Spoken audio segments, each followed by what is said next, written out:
Welcome back to our video series on the parables of Jesus. In this series, we're taking a look at some of the earthly stories that have heavenly meanings. There are about 36 or so parables that Jesus taught in the New Testament. Why is that number so fuzzy? Well, one of the reasons is because there are some people who disagree as to exactly which of these stories constitute parables. And today we're going to take a look at one of those stories that comes from John chapter 10. Now, again, you have to understand that religious people like to argue and they like to debate. But one of the things that is not up for debate in this is the meaning of the story or even the hero of the story. Yet there are some people who question what we're going to talk about, which is called the parable of the Good Shepherd in John chapter 10. Some of them will claim that it's a parable, others won't. But for the sake of our study, we're going to call it a parable, and we're going to take a visit to John chapter 10. When you look at the setting for the story, it follows one of the most famous discussions and really one of the most famous snapshots in the life of Jesus.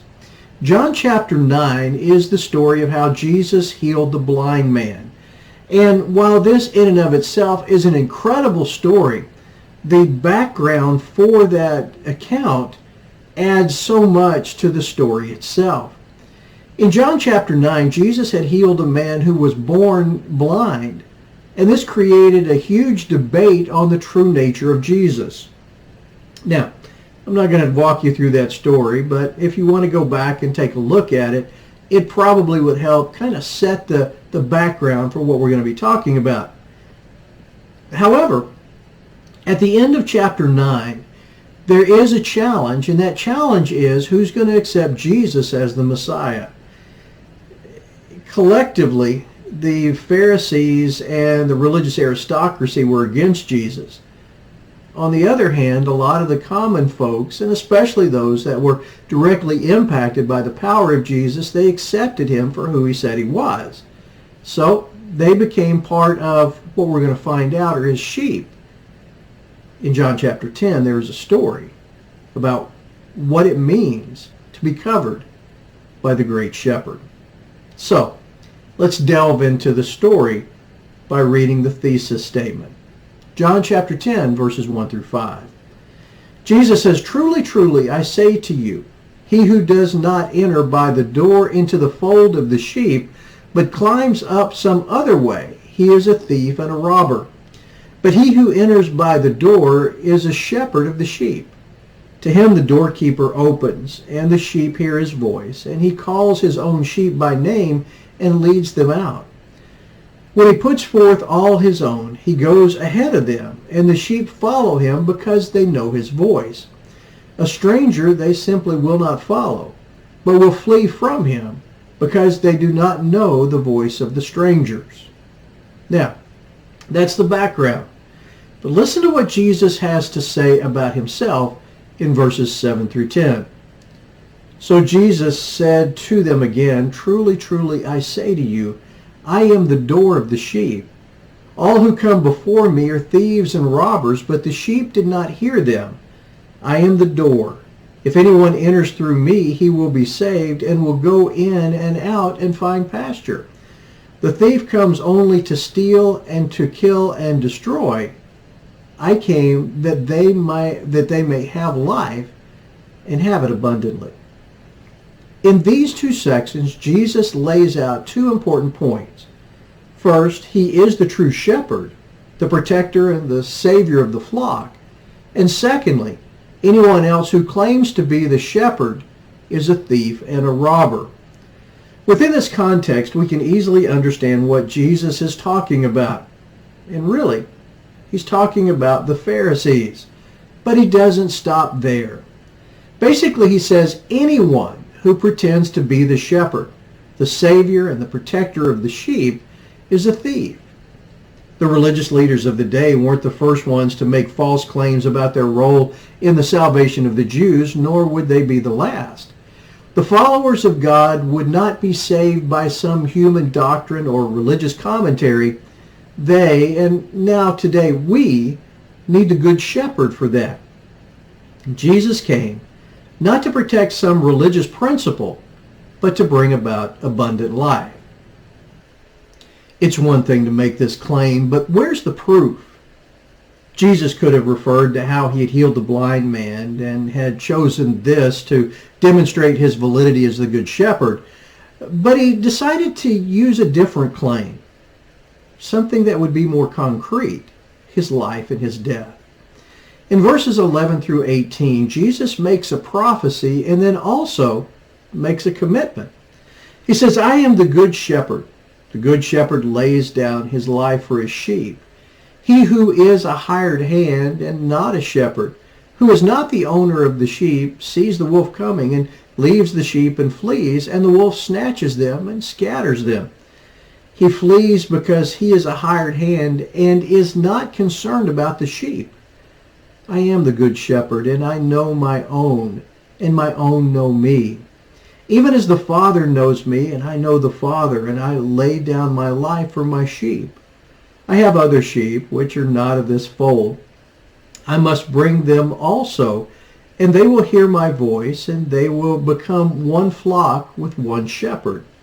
For this reason the Father loves me, because I lay down my life so that I may take it again.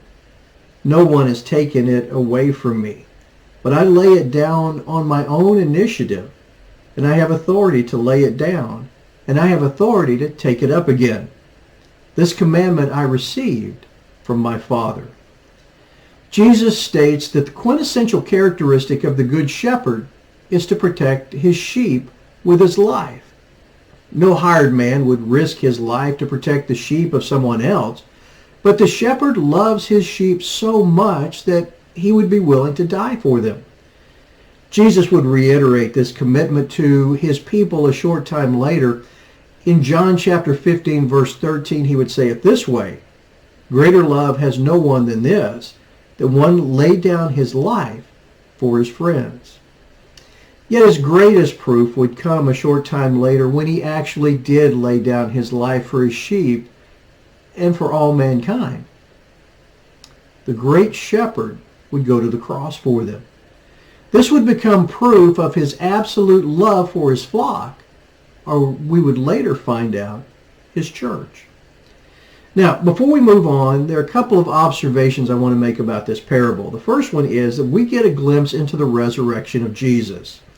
While the majority of the parable deals with Jesus' death, Jesus provides a self-fulfilling prophecy of his resurrection in verse 17. With the blessing of the Father, Jesus would pick his life back up after his death. And I think a second interesting thing that we see here is that we get a glimpse into the unification of all believers in verse 16. The Jews were focused on their exclusive relationship with God, maybe even to the exclusion of those less important than themselves. Yet Jesus reminds them and us that he will be the one who can and will unite all believers in his church.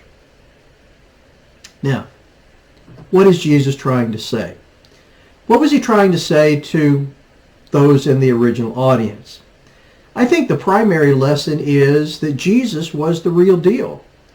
An argument had been brewing as to who he was. Was he a Messiah or a fraud? Even his ability to heal the blind man wasn't enough to sway the argument, so he offers proof of his claim. He says, I am willing to die to protect my sheep, my people. To him, this was no power play or intellectual discussion. To him, his life and his mission was worthy of risking and losing his life. But that would be okay, because God the Father would deliver him from the grave. So, what can this teach us today? I think there are a few points that can be made from this parable. The first one is that Jesus must have been something special because he predicted his own death and resurrection. I think also that Jesus promises us that he is the key to a fulfilling life, to abundant living. I think also that Jesus helps us understand that the Lord's church is open to all types of people. Yet there is one primary message for us today, and that is that Jesus is the one and only way to be saved. There are going to be others who come along to offer a different path to salvation, but they are the fakes and the frauds. Jesus would put it this way a little bit later on. I am the way and the truth and the life. No one comes to the Father but through me. Now some thought and discussion questions. Number 1. What does Jesus mean when he describes himself as a shepherd? Number 2. Who are some of the thieves and robbers Jesus describes in this parable? Number 3. How can you explain this type of parable in today's modern urban population?